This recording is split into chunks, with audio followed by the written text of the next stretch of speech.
परवा सगळ्या चर्चा चालू आहेत. मला काय म्हणले ते लय वाईट शिवाय देते, आई वर्ण शिवाय देते. अरे म्हणलं ही गावाकडची भाषा आहे. पानावर आम्ही या शिव्या रोजच देतो. या तुम्हाला पहिल्यांदा ऐकायला मिळाल्या त्या. अजून खऱ्या शिव्या आमच्या खिशात आहेत, त्या बाहेर काढल्या तर तुम्ही पान दाखवणार नाही. अरे जया भावाचं, गोपीचंदाचं, मी असं आम्ही पहिलंच फटकाय. आमचं काय फाडणार आहे का? पण तुमचं आम्ही जर फाडायला लागलो ना तर तुम्हाला तोंड दाखवायला जागा राहणार नाही. अरे कुणाला आता मी बातमी ऐकली भाऊ, 6 मंत्र्यांच्या विकेट उडणार. या आत्ताच्या कलियुगातल्या संजयला स्वप्न पडलं. तो काही महाभारतातला नाही.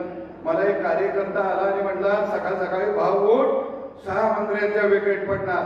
देवा भाऊच्या नेतृत्वाखाली हे सरकार समाजासाठी रात्र दिवस काम करत आहे. तुम्ही कितीही देव पाण्यात घातलं तरी सुद्धा तुमच्या तोंडाला आता यश येणार नाही.